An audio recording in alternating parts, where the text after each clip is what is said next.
인생을 조용히 되돌아보는 시간입니다. 오늘은 사람을 만나고 돌아온 뒤 이유 없이 마음이 불편해지는 날의 이야기입니다. 분명 큰일은 없었습니다. 말다툼도 없었고 대놓고 무시당한 일도 없었습니다. 그저 웃었고 그저 대화를 나눴고 그저 평소처럼 헤어졌을 뿐입니다. 그런데 집에 돌아와 문을 닫는 순간 설명하기 어려운 꺼끌거림이 남아 있습니다. 누군가를 원망하기도 애매하고 아무 일도 아니라고 넘기기엔 마음이 계속 걸리는 느낌. 내가 뭘 그렇게 잘못했나? 왜 나한테는 늘 이런 식일까? 이 질문이 밤까지 따라옵니다. 오늘의 이야기는 착해서 생긴 오해에 대한 기록입니다. 그리고 더 정확히 말하면 내 자리가 조금씩 만만해져 버린 순간들에 대한 기록입니다. 정약용의 시간을 따라 이 만만함이 사람의 마음 어디서부터 시작되는지 끝까지 붙잡아 보겠습니다. 선을 넘는 사람은 처음부터 무례하지 않습니다. 선을 넘는 사람들은 대부분 처음부터 무례하지 않습니다. 오히려 처음에는 예의 바르고 말이 부드럽고 사람 좋아 보입니다. 부탁을 할 때도 꼭 이렇게 말합니다. 이번 한 번만 부탁드릴게요. 괜히 번거롭게 해서 죄송합니다. 선생님이니까 믿고 말씀드리는 겁니다. 그때 우리는 이렇게 생각합니다. 이 정도는 괜찮지. 내가 좀 도와주면 되지. 굳이 거절할 일은 아니잖아. 문제는 그 첫 번째 양보가 대부분 너무 조용하다는 데 있습니다. 소리도 없이, 표정 변화도 없이 그저 넘어가고 맙니다. 하지만 사람은 한 번 허락된 거리를 자기 기준으로 다시 계산합니다. 그리고 그 기준은 대개 조금씩, 아주 조금씩 앞으로 옵니다. 우리가 왜 그토록 애를 썼음에도 불구하고 정작 감사의 인사는커녕 배경처럼 당연한 존재가 되어버렸는지 그 서글픈 오후의 이야기를 시작합니다. 잘해주는 사람이 먼저 선택되는 오후. 당신은 늘 비슷한 자리에 있었을 겁니다. 항상 사람들 사이에서 분위기를 깨지 않고 문제를 키우지 않으며 그냥 조용히 정리하는 쪽에 서 있었습니다. 누군가 곤란해지면 당신이 손을 쓰고 누군가 실수하면 당신이 조용히 뒤에서 수습합니다. 누군가 하기 싫은 일이 생겼을 때도 결국 당신이 팔을 걷어붙입니다. 그때 당신은 이렇게 믿었을지도 모릅니다. 말하지 않아도 알겠지. 내가 얼마나 마음을 쓰는지. 사람들도 다 보고 있겠지. 그런데 말입니다. 세상은 생각보다 눈이 어둡고 귀가 먹었습니다. 어느 순간부터 사람들은 당신의 수고를 당연한 배경으로 취급합니다. 늘 거기 있으니 고마워할 필요도 느끼지 못하는 공기 같은 존재가 되는 겁니다. 결정적인 순간, 공은 다른 사람에게 돌아가고 정작 당신의 이름은 명단의 맨 끝에서도 빠질 때가 있습니다. 그때 드는 감정은 화를 내는 감정이 아닙니다. 심장 언저리가 텅 비는 감정입니다. 나는 무엇을 위해 그토록 애를 썼던가? 이 질문이 머릿속을 떠나지 않는 긴 오후가 시작됩니다. 착하다는 말이 성격이 아니라 역할이 되는 순간. 사람들은 종종 말합니다. 당신은 참 착한 사람이다. 처음에는 그 말이 칭찬처럼 들립니다. 그런데 시간이 지나면 그 말이 조금 다르게 들릴 때가 있습니다. 착하다는 말은 인격의 평가가 아니라 사용감의 평가일 때가 있습니다. 같이 있으면 편하고 거절당할 걱정이 없고 조심하지 않아도 되는 사람. 그렇게 관계 속 위치가 정해집니다. 부탁해도 되는 사람. 조금 늦어도 괜찮은 사람. 말을 끊어도 이해해 줄 사람. 당신은 여전히 예의 바르고 당신은 여전히 조용합니다. 하지만 그 조용함은 존중이 아니라 편리함으로 읽힐 때가 있습니다. 그리고 더 무서운 건 아무도 그 사실을 말로 알려주지 않는다는 겁니다. 그저 조금씩 당연해집니다. 이제부터는 조선 최고의 학자였던 정약용 선생조차 피할 수 없었던 존재의 지워짐에 대해 이야기하겠습니다. 세상 인정이 아침 이슬처럼 사라지던 날, 그는 어떤 침묵을 마주했을까요? 정약용도 당연해지는 사람이 되어가던 시절이 있었습니다. 정약용은 어느 날 갑자기 밀려난 사람이 아니었습니다. 누군가 크게 등을 돌린 것도 아니고 대놓고 적이 된 것도 아니었습니다. 그의 자리는 아주 천천히 달라졌습니다. 처음에는 의견을 묻던 사람들이 이제는 결정이 거의 끝난 뒤에 형식적으로 확인만 합니다. 그 확인이 몇 번 반복되면 어느 순간부터는 확인조차 생략됩니다. 정약용은 늘 같은 말을 하니까 굳이 다시 물을 필요는 없겠지.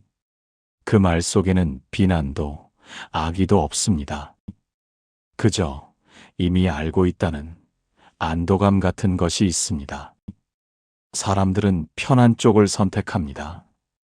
굳이 설명하지 않아도 되는 사람, 굳이 신경 쓰지 않아도 되는 사람, 그 자리에 정약용이 놓이기 시작합니다.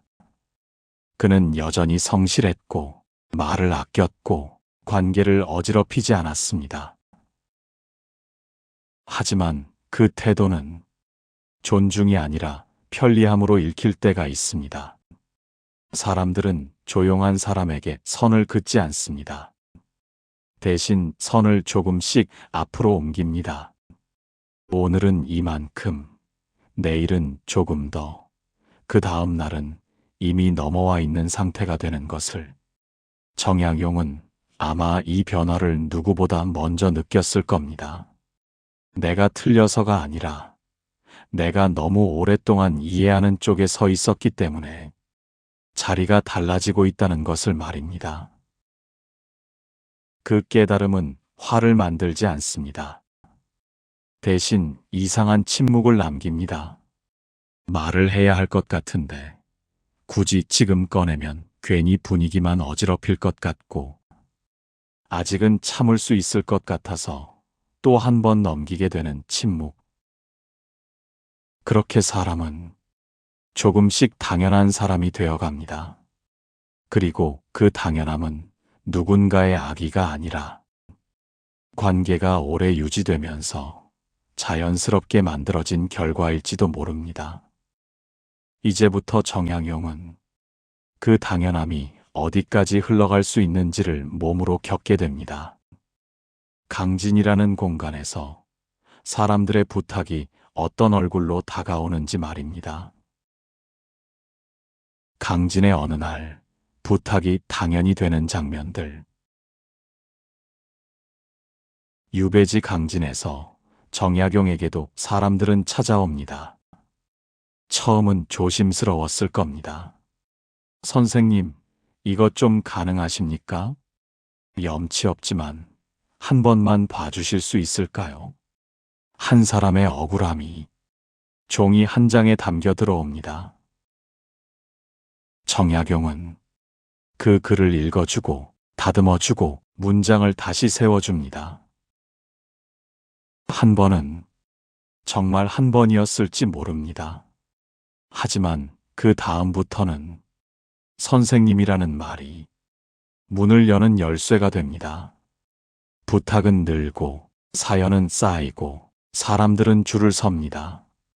그 중에는 정말 절박한 사람도 있었을 겁니다. 그런데 시간이 지나면 꼭 다른 유형의 사람이 끼어듭니다.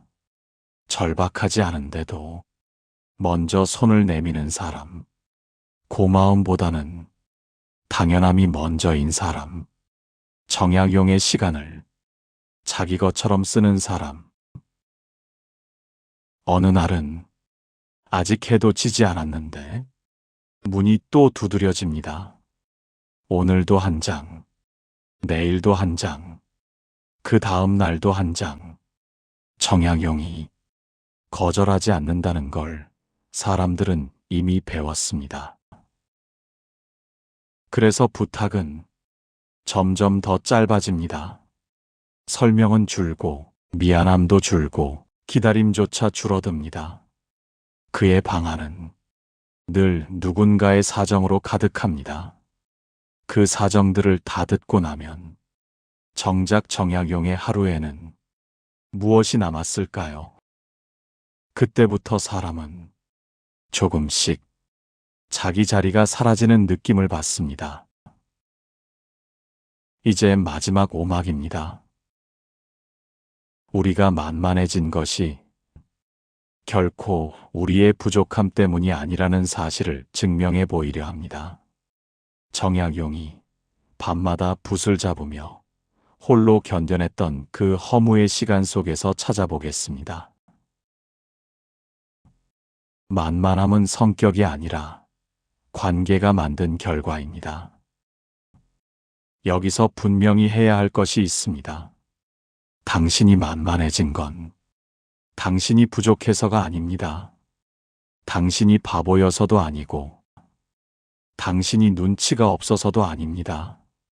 오히려 너무 오래, 너무 성실하게 관계를 지켜온 결과에 가깝습니다. 젊을 때는 참는 사람이 어른이었고 가정을 꾸릴 때는 조용한 사람이 문제를 해결했습니다.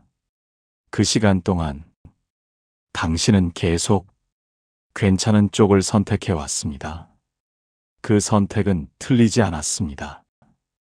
그 선택은 당신을 여기까지 데려왔습니다. 다만 그 과정에서 사람들은 당신의 선을 보지 못하게 되었을 뿐입니다. 정약용도 비슷했을 겁니다. 그는 폭발하지 않았습니다. 그는 소리를 높이지 않았습니다. 그 대신 밤이 오면 붓을 잡았습니다. 세상에 항변하려는 게 아니라 자기 자신을 무너뜨리지 않기 위해 문장을 붙잡았을 겁니다. 그가 종이를 펼치는 장면을 조용히 상상해 봅니다. 낮에는 사람들의 사정이 그를 채우고 밤에는 그 사정이 빠져나간 자리에 허무가 남습니다. 그 허무 앞에서 사람은 묻게 됩니다. 나는 왜 항상 이해하는 쪽이었을까? 내 시간을 왜 이렇게 쉽게 내주었을까?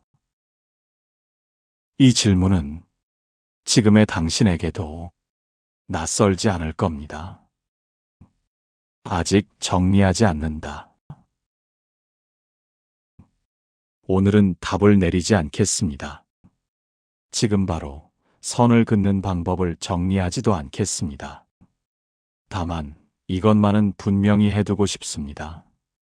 잘해줬던 당신이 틀린 게 아니라 그 선을 당연하게 여긴 관계가 당신을 작게 만들었을 뿐입니다. 정약용도 같은 질문 앞에서 오래 멈춰 서 있었습니다.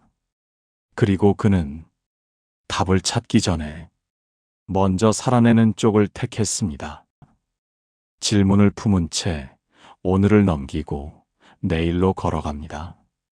그렇게 사람은 다음 장으로 조용히 넘어갑니다.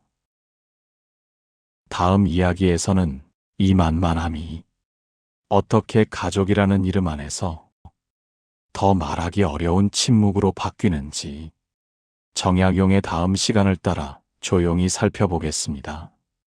오늘은 여기까지입니다. 함께 해주셔서 감사합니다.